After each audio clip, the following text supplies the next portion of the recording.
UP सरकार में मंत्री ओम प्रकाश राजभर जिस वक्त हमारे साथ हैं। ओम प्रकाश जी, इटावा की एक घटना पिछले 3 दिनों से उत्तर प्रदेश की राजनीति गर्म किए हुए है।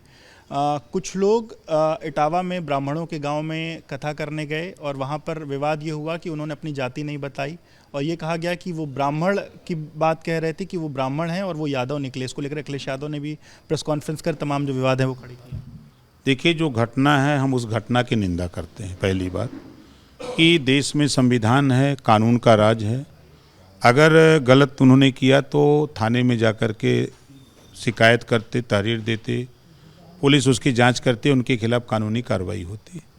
लेकिन खुद जज बन जाना, ये हम इसकी निंदा करते हैं।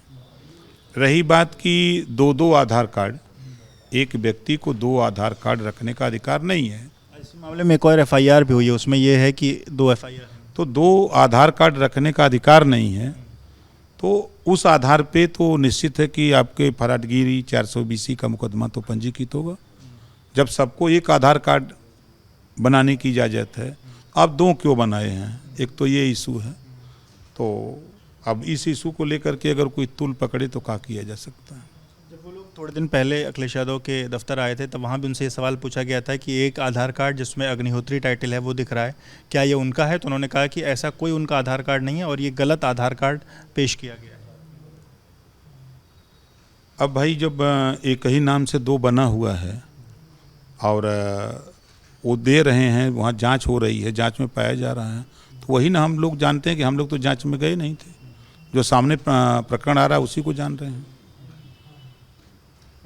पूरा का पूरा मामला जो हुआ उसमें जातिगत टिप्पणियां भी मतलब ये रहा कि आप ब्राह्मणों के गांव में कैसे आकर के यादव पूजा कर सकते हैं। इसको लेकर के विवाद पूरा शुरू। अखिलेश यादव ने कहा कि अगर पिछड़ों को अगर पूजा कहने का भी अधिकार नहीं है तो फिर हमसे कोई दान पुण्य भी ना कराया जाए। इस तरीके की बात भी अखिलेश यादव ने कही। तो क्यों दान देते हैं? जबरी लेते हैं वो? भाई, आपके जन्म से लेके मरण तक आप उन्हीं के शरण में हो।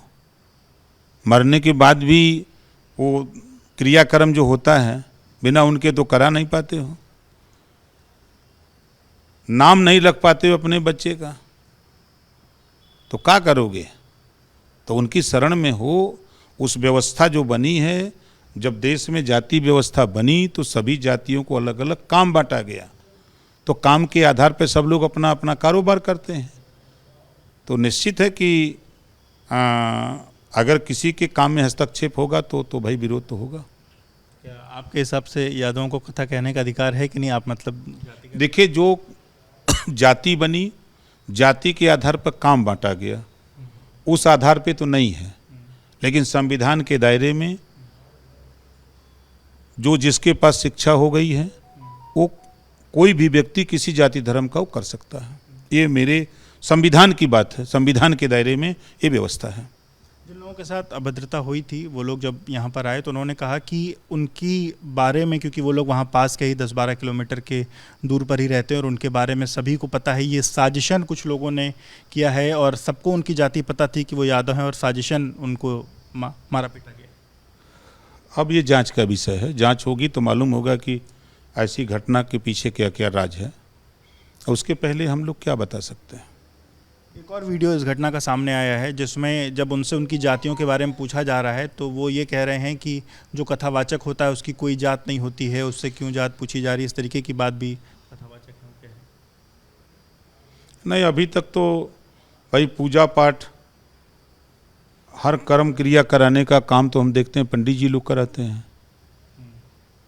तो अब अलग अलग संविधान के बाद अलग अलग व्यवस्था बनी। जैसे कुछ लोग अपने बौद्ध धर्म को मानते हैं तो बौद्ध धर्म की प्रक्रिया से पूजा पाठ करते हैं। कुछ लोग अर्जक संघ को मानते हैं तो उस हिसाब से करते हैं। तो अलग अलग चीज़ें हैं, तो जो जिसको मानता है उसे करता है। हम लोग को ये भी कहना था कि जैसे अगर भाई वो व्यासपीठ पर बैठे थे तो वेद व्यास की बात कही तो बोले कि वेद व्यास की क्या जाति थी, आप पता कर लीजिए। वेद व्यास भी भाई किस समाज से थे, अगर उनको अधिकार है तो हमको भी अधिकार है। अब अधिकार है तो अब स्थिति है कि जो देश में व्यवस्था है, जो जाति व्यवस्था है, जाति को तो नकारा नहीं जा सकता। हर व्यक्ति चाहे कितना हो, बड़ा नेता हो चाहे अधिकारी हो, कोई कितना हो सफाई दे, लेकिन जब जाति की बात आती है तो जाति याद आती है। जाति है कि जाति नहीं? जाति है कि जाति नहीं है, जब जाति है की बात आती है तो जाति याद आती है। अगर हम राजनीति की बात करें तो बिना जाति के संगठन नहीं बनता है, जातियों को चुन चुन के संगठन में लाया जाता है कि भाई फला जाति को पकड़ो उसका वोट आए, फला जाति को पकड़ो इसका वोट आवे। फिर जब सरकार में उसी जाति के वोट को लेने के लिए फिर मंत्री बनाए जाते हैं कि भाई इस जाति को मंत्री बना दो तो इसकी कम्युनिटी का वोट हमारे साथ रहेगा, इस जाति को बना दो, इस जाति को बना दो। ये उसके पीछे जाति ही है ना, कि जाति है कि जाति जाति नहीं है। लोगों को याद आती है। आखिरी सवाल, तो अब आप क्या चाहते हैं? इस मामले में निष्पक्ष जांच हो, क्या कार्रवाई हो, आप क्या चाहते हैं? देखिए, उसका जांच हो, जांच में जो दोषी है उसके खिलाफ कार्रवाई हो। हम ऐसी घटनाओं की निंदा करते हैं, कानून को अपने हाथ में लेने की इजाज़त किसी को नहीं है। बहुत बहुत शुक्रिया बात करने के लिए। तो आप ओम प्रकाश राजभर जी को सुन रहे थे, जिनका कहना है कि कानून को अपने हाथ में लेने का किसी को अधिकार नहीं है। ऐसी घटनाओं की वो निंदा करते हैं और जो कानून है वो अपना काम कर रहा है।